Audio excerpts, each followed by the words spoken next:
Tugas video pembelajaran kali ini untuk memenuhi tugas ujian kinerja PPG dalam jabatan 2023 batch 1. Video ini dilaksanakan di menu Miftahul Huda 4 kelas 3 Geladah Kulon Dawe Kudus. Assalamualaikum warahmatullahi wabarakatuh.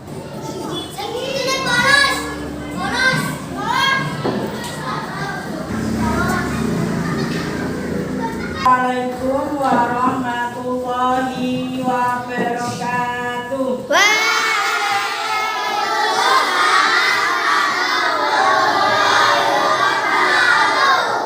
Apa kabar anak-anak?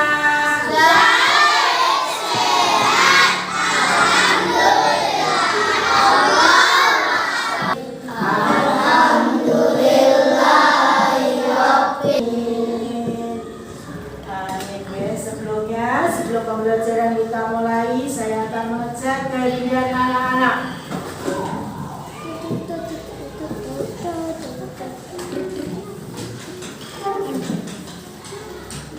Muhammad Al-Fariski, Zidni Ilma, Sofia Nailal Husna. Ya, baiklah anak-anak, pada kesempatan pagi hari ini kita akan membahas tentang membiasakan perilaku taat dan patuh. Gimana, tetap semangat hari ini? Semangat. Tetap semangat hari ini? Semangat. Ayo, biar kita semangat, ayo kita awali pagi hari ini sebelum pelajaran diawali dengan topo semangat. Ya. Topo semangat.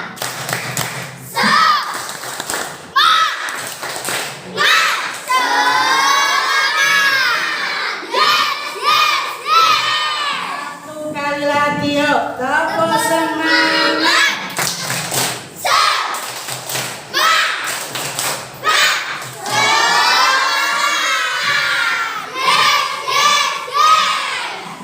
Baiklah anak-anakku semua, materi yang akan Bu Guru sampaikan pada pagi hari ini adalah membiasakan perilaku taat dan patuh. Sudahkah kalian taat pada Allah? Sudah. Sudahkah kalian menjalankan sholat 5 waktu? Sudah. Sudahkah kalian sholat, disiplin sholat 5 waktu? Sudah. Adakah yang masih bolong-bolong sholatnya? Tidak. Alhamdulillah. Sudahkah kalian taat pada peraturan orang tua?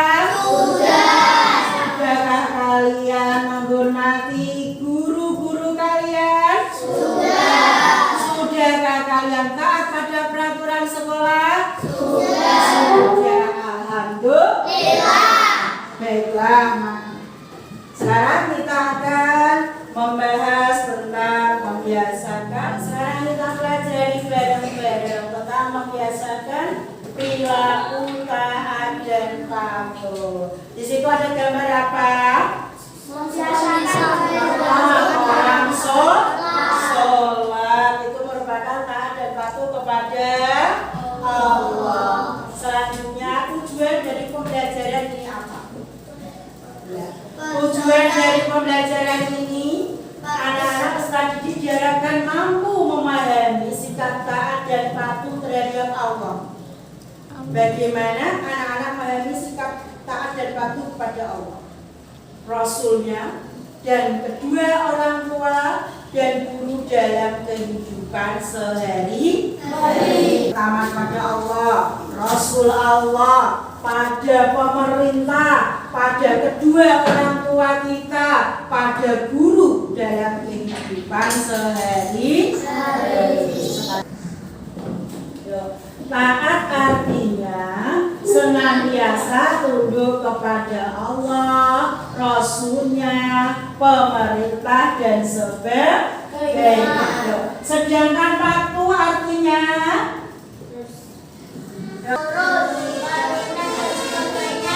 suka menurut perintah dan sebagainya. Kita sebagai umat Islam senantiasa untuk melaksanakan semua perintahnya dan taat serta mematuhi untuk menjauhkan diri dari segala larangan. Larangan Allah itu apa saja? Meninggalkan sholat, terus meninggalkan puasa, tidak mengaji, durhaka pada orang tua, apalagi tidak sholat sudah ya, berkata kasar pada orang tua, terus suka bohongi, terus selalu bertengkar kepada teman. Segala perbuatan buruk yang dilarang oleh Allah sebaiknya kita hindari. Taat dan patuh kepada Allah. Taat dan patuh pada Allah juga disebut dengan takwa. Orang yang bertakwa kepada Allah disebut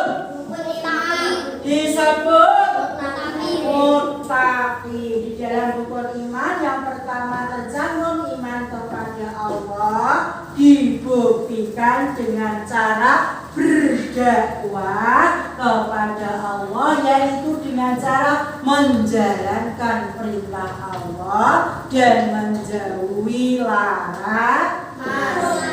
Kebalikan dari sifat taat dan patuh itu apa?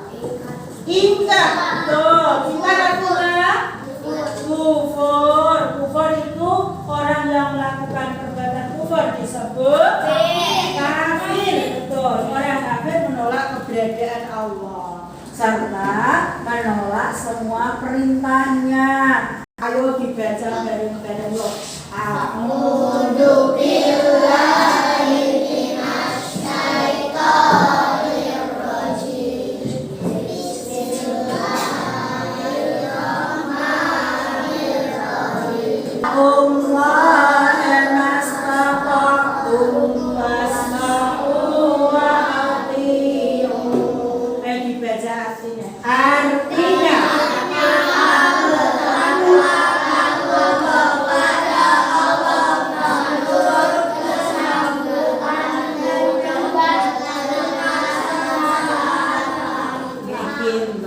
maka bertakwalah kepada Allah menurut kesanggupanmu.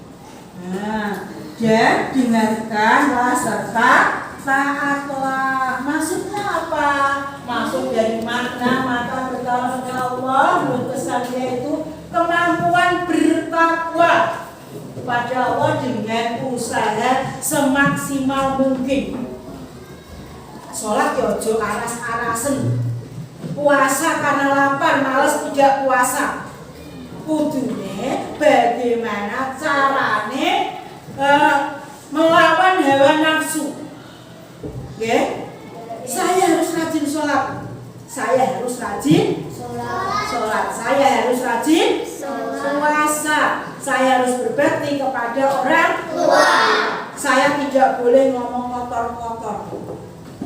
Nah, itu harus dihindari, dicegah dengan hawa nafsu. Kalau jangan pernah berhenti sampai Allah sendiri yang memberhentikanmu. Artinya dalam urusan taat kepada Allah tidak ada istilah untuk berhenti. Sebagai orang muslim, anak-anak tidak boleh meninggalkan sesuatu yang diperintahkan oleh Allah. Contohnya sholat, puasa, zakat, haji kalau mampu, berapa lagi? Rajin ibadah sampai kita meninggal dunia. Bu, seandainya kita tidak bisa sholat, sakit, bisanya sambil duduk, boleh sholatlah sambil duduk. Kalau tidak bisa duduk, Bu, sambil tidur. Kalau tidak bisa, sambil tidur nggak bisa, maka berkediplah. Kedipan mata. Kalau kedipan mata tidak bisa, berarti innalillahi wa inna ilaihi raji'un. Orang sudah tidak ada nyawanya lagi, tidak ada kehidupan lagi. kehidupan lantas tidak bisa, bergerak tidak bisa, berarti orang itu sudah meninggal. Kalau sudah meninggal, maka terputus segala kewajiban kita. Oke, selagi kalian masih sehat, kuat, sehat, kuat, maka rajinlah untuk beribadah. Siapa yang sholatnya subuh masih bolong-bolong?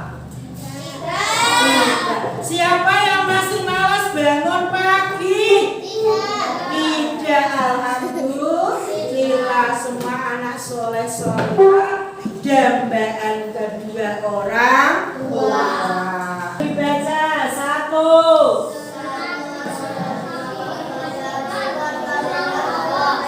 Senantiasa membayar, berusaha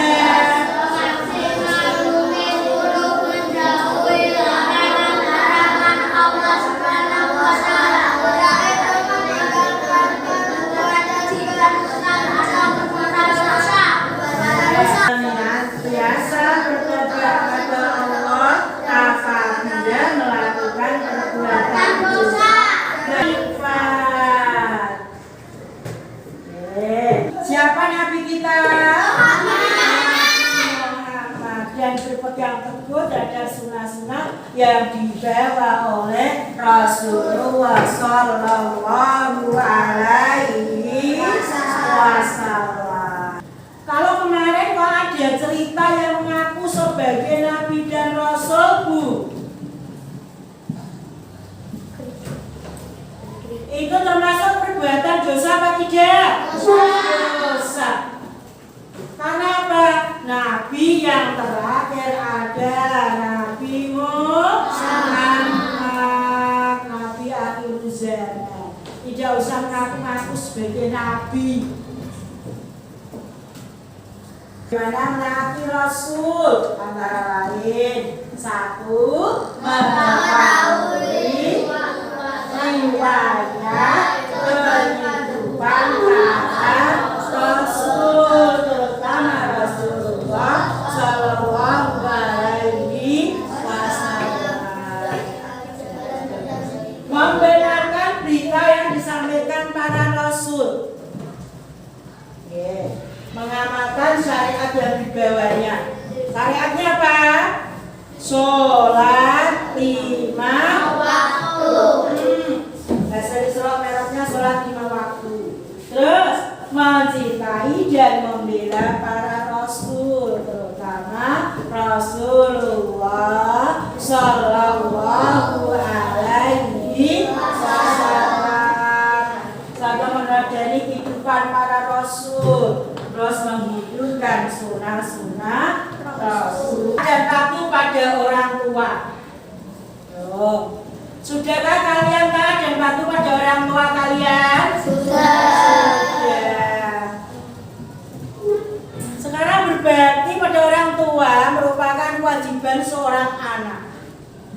Perilaku berbakti kepada orang tua disebut birrul walidain. Orang tua berjasa sangat besar terhadap kehidupan anak-anaknya. Contohnya apa? Ya, seorang ibu mulai dari mengandung anaknya. Berapa sih ibu mengandung? Berapa bulan ibu mengandung anaknya? 9 bulan 10 hari. Untuk jalan aja susah, untuk tidur susah, untuk berbaring juga susah. Tidak ada yang mengganti.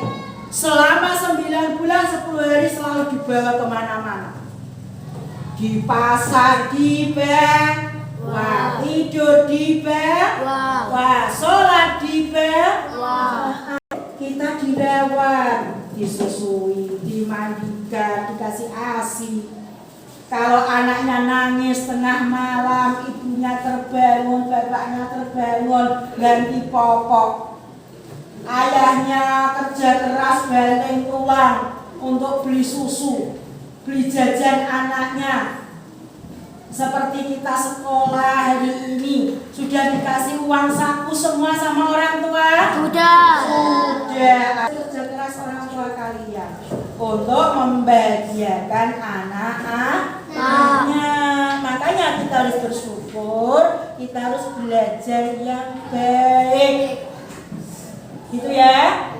Tidak boleh di sekolah hanya sekedar main-main. Kasihan orang tuanya yang mencari rezeki. Nah, ya baik ya. Jangan jajan terus. Tapi bagaimana belajar? Memperhatikan nasihat guru, memperhatikan nasihat orang tua dengan cara belajar yang sungguh-sungguh. Yaitu perintah Allah dalam Al-Quran surat Al-Isra ayat 23-24 yang menganjurkan untuk taat dan patuh kepada orang tua, yaitu bunyinya a'udzubillahi minasyaitonirrajim, bismillahirrahmanirrahim. Wa qadha rabbuka alla ta'budu illa iyyahu wa bil walidayni ihsana. Imma yablughanna indaka al-kibara ahaduhuma aw kilahuma faqul lahuma uffin wa la tanharhuma wa qul lahuma qawlan karima.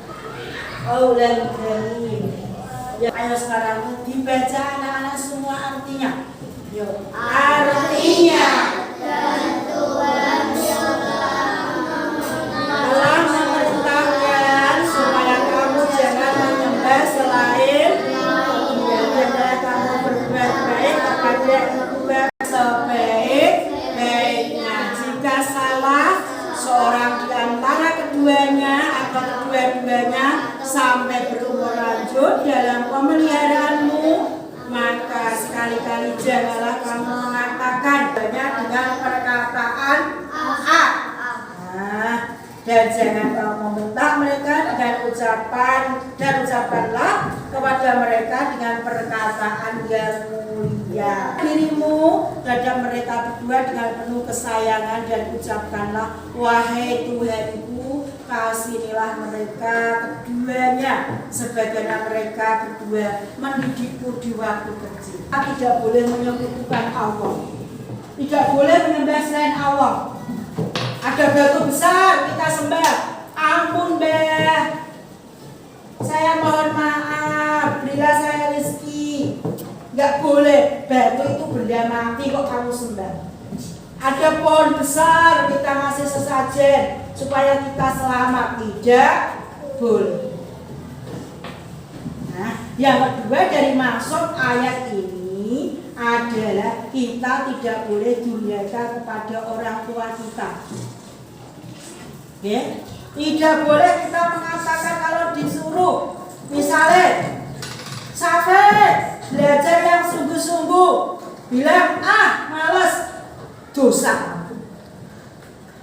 Nah, misalnya Yusuf, ayo pergi ke masjid, tidak boleh. Kita bilang insya Allah. Ya. Kepada orang tua tidak boleh mengatakan atau bahkan membentaknya. Dosa, Allah akan melaknat anak tersebut jika berani pada orang tua. Karena apa? Ridho Allah tergantung pada ridho kedua orang tua. Dan murka Allah tergantung pada murka kedua orang tua. Kalau orang tua ridho mendoakan, Allah juga akan ridho. Maksud ridho ya, ridho itu apa? Menyayangi, mengabulkan. Itu ya. Kalau diperintah orang tua, misalnya coba buatin saya kopi, langsung pergi, insya Allah. Gitu ya? Gitu ya? Selanjutnya Bu Guru akan menayangkan sebuah cerita dari seorang sahabat Rasul, sahabat Rasul yang bernama Alqamah Bernama siapa? Alqamah. Saya akan memperlihatkan video seorang perjalanan hidup sahabat Rasul yang bernama Alqamah, yang taat kepada Allah, rajin beribadah, tapi tidak taat kepada orang tuanya. Ingin menyaksikan? Penasaran dengan ceritanya? Iya, silakan simak dengan baik. Kisah nyata jenazah sahabat Alqamah yang hendak dibakar Rasulullah karena durhaka kepada orang tua dan lebih mementingkan sang istri. Kisah nyata ini bersumber dari kitab Al-Kabair karya Syamsuddin Abu Abdillah Al-Zahabi, cetakan Beirut Darun Nadwa halaman 46. Tonton video ini sampai selesai, semoga menginspirasi. Dahulu, Alqamah adalah seorang sahabat Nabi Muhammad SAW yang sangat taat. Ia tak pernah lalaikan sholat fardu ataupun sunnah. Amalan puasa dan sedekah pun tak pernah terlewatkan. Namun saat nazak di penghujung hayat, ia susah mengucapkan syahadat. Dikisahkan saat Alqamah sakit keras, istrinya mengirim utusan kepada Rasulullah SAW. Tujuannya memberi kabar bahwa suaminya sakit kritis dan sepertinya sedang menghadapi sakaratul maut. Begitu menerima kabar, Rasulullah SAW langsung mengutus Ammar, Bilal, dan Shuaib untuk menjenguk Alqamah dan mengajarinya mengucapkan kalimat tauhid, La ilaha illallah, tiada Tuhan selain Allah. Namun lisannya sahabat Alqamah keluh, tak kuasa mengucapkan kalimat tauhid. Sepertinya ada sesuatu yang aneh dan janggal. Akhirnya mereka kembali memberitahukan hal itu kepada Rasulullah SAW. Beliau bertanya, apakah di antara kedua orang tuanya masih ada yang hidup? Disampaikan kepadanya, ada wahai Rasul, ibunya. Ia sudah sangat sepuh. Rasulullah SAW pun meminta, temuilah ibunya, sampaikan, jika engkau masih kuat, datanglah kepada Rasulullah. Jika tidak, diamlah di rumah dan Rasulullah yang akan menemuimu. Singkat cerita, utusan Rasulullah SAW pun bergegas menemuinya. Setiba di hadapan ibunda Alqamah, sang utusan menyampaikan pesan tadi. Biarlah aku sendiri yang menemui Nabi. Aku lebih berhak menemuinya, jawab ibunda Alqamah. Dengan bantuan tongkatnya, ibunda Alqamah pun berangkat menemui Nabi Muhammad SAW. Setibanya, ia mengucapkan salam dan dijawab oleh Nabi SAW. Kemudian baginda Nabi bertanya, wahai ibunda Alqamah, jujurlah kepadaku. Jika berbohong, wahyu Allah akan turun kepadaku. Bagaimana keadaan anakmu? Ia menjawab, wahai Rasul, anakku itu rajin sholat, rajin puasa, dan banyak sedekah. Lantas bagaimana keadaanmu kepadanya? Desak Rasulullah SAW. Aku tidak suka kepadanya, karena ia lebih mementingkan istrinya dan durhaka kepada aku. Berarti murka sang ibunda yang membuat Alqamah terhalang mengucapkan syahadat, ungkap Rasulullah SAW. Kemudian baginda Nabi SAW berkata kepada Bilal, hai Bilal, kumpulkanlah kayu bakar sebanyak-banyaknya. Untuk apa ya Rasul? Sela ibunda Alqamah. Aku akan membakar Alqamah. Wahai Rasul, dia itu anakku. Hatiku tetap tak tega melihatmu membakar tubuhnya. Apalagi dilakukan di depan mataku sendiri, rajuk ibunda Alqamah. Wahai ibunda Alqamah, azab Allah itu lebih berat dan lebih kekal.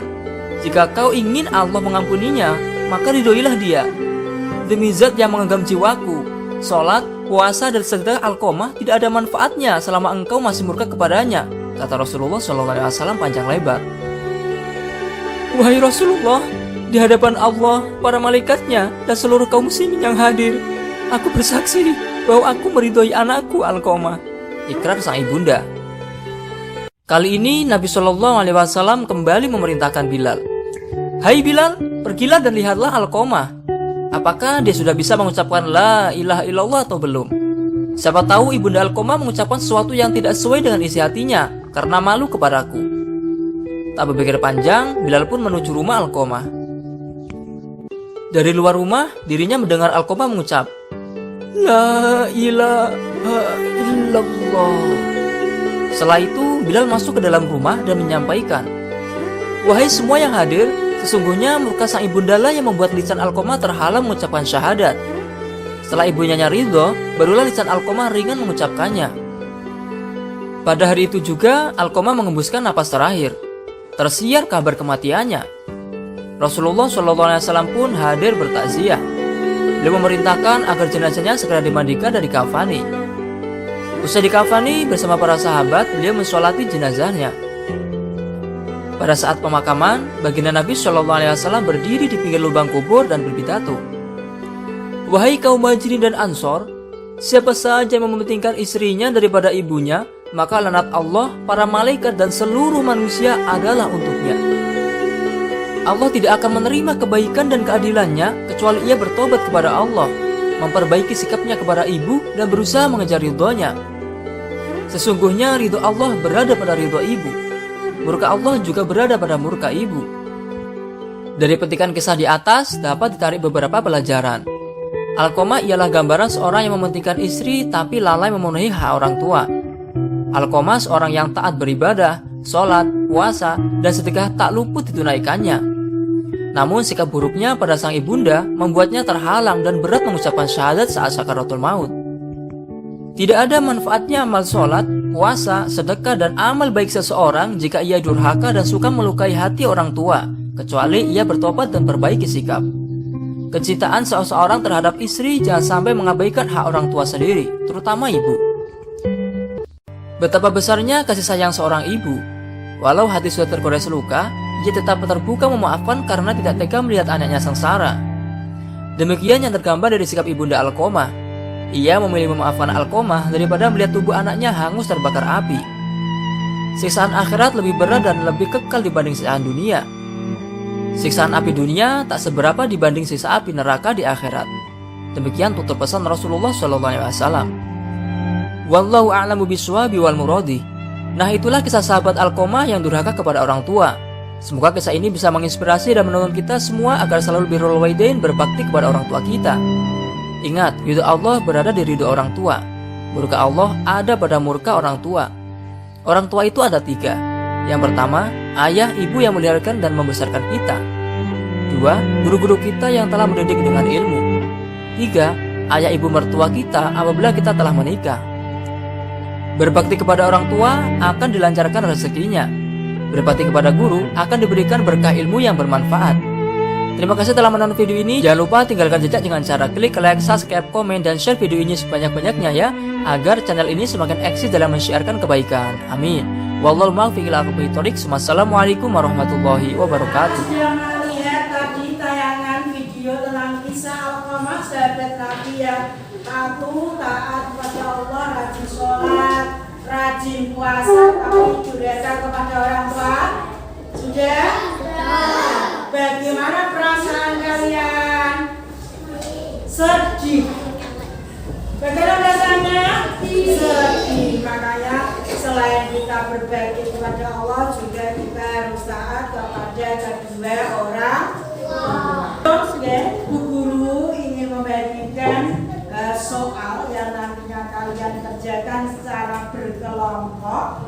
Adakah kalian yang mau bertanya dari materi yang telah disampaikan oleh Bu Guru? Yuk. Ayo, siapa yang mau bertanya? Ya, ayo Mas. Ayo, sudah keras. Ya, mengapa kita harus menghormati guru? Pertanyaannya bagus. Mengapa kita harus menghormati guru? Karena guru adalah orang tua kedua kalian. Guru yang telah membimbing kalian, memberikan ilmu dengan penuh kasih sayang, mengajarkan suatu kebaikan supaya kalian menjadi anak yang berguna bagi nusa dan bangsa dan menjadi dambaan kedua orang tua. Adakah yang ingin bertanya lagi? Iya, ayo Mbak Sofia. Menghormati orang tua. Ya, mengapa kita harus menghormati orang tua? Karena ada yang bisa jawab? Ya, karena orang tua kita yang telah terutama ibu mengandung, melahirkan, merawat kita dengan kasih sayang, ya, mendidik kita dengan kasih sayang. Seorang ayah payah bekerja keras siang malam untuk mencukupi kebutuhan kita, dengan juga diberikan dengan kasih sayang. Yang kedua, ridho Allah tergantung pada ridho kedua orang tua. Seperti tadi kisah Alqomah, kisah Alqomah yang taat kepada Allah tapi tidak taat kepada orang tua. Allah murka kepadanya sampai di akhir hayatnya tidak bisa mengucapkan lafaz la ilaha illallah karena sakit hatinya orang tua ketika dia masih sehat dikhianati oleh Alqomah, disia-siakan oleh Alqomah, didurhakai oleh Alqomah. Ayo sekali lagi, ayo saya ajak anak-anak untuk mendoakan kedua orang tua kita. Semoga orang tua kita diberikan umur panjang, sehat walafiat, murah rezeki, mendapatkan rezeki yang halal dan berkah. Ayo Bismillahirrahmanirrahim. Allahumma firli biwalidayya warhamhuma kama rabbayani shaghira. Akan bagikan soal dari materi pembelajaran membiasakan perilaku taat dan patuh. Ini kelompok 1.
Untuk membacakan hasil pengerjaannya. Ya Mas.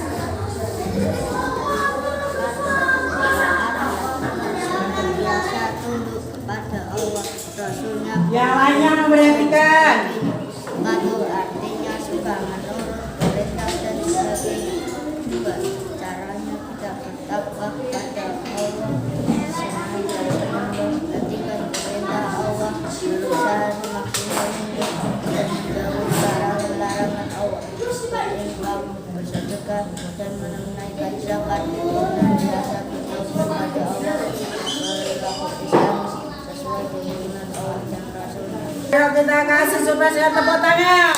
Belum masuki. Nah, selanjutnya dari kelompok 3 yang akan diwakili oleh Sofia Naila Kusna. Ayo maju ke depan. Sini.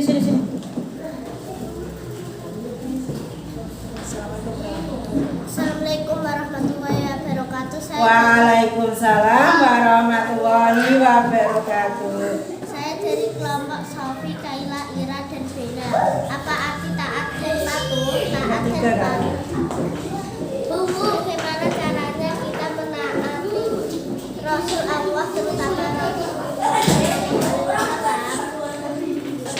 Terutama riwayat dari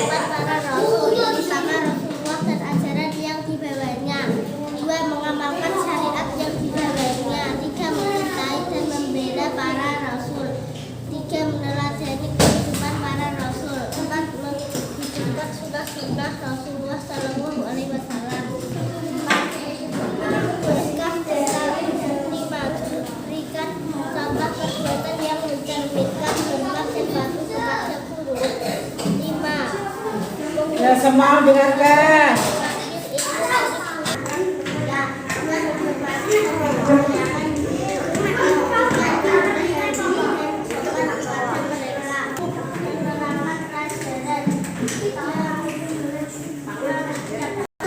Ya, sekarang kita kasih tepuk tangan. Yo, tepuk tangan. Yo. Semua jawaban dikumpulkan beserta soalnya di depan. Nanti akan dinilai oleh guru. Bon,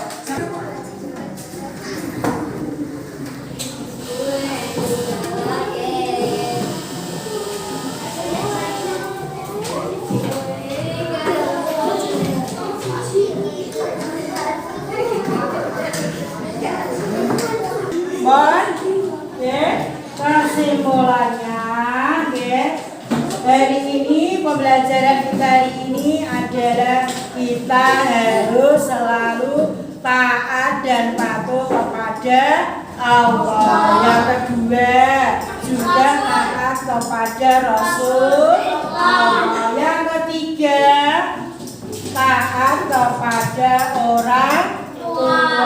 Yang keempat taat kepada guru. Ya, katanya. Apakah pembelajaran hari ini menyenangkan? Menyenangkan.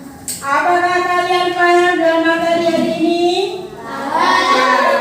Alhamdulillah.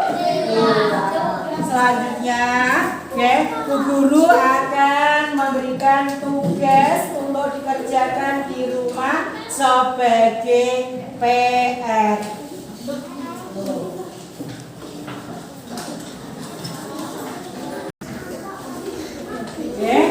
Demikianlah pembelajaran kita pada pagi hari ini. Semoga bermanfaat bagi kita semua. Marilah kita akhiri pembelajaran kali ini dengan doa dan tasbih bersama. Ana rabbika rabbil izzati amma yasifun wa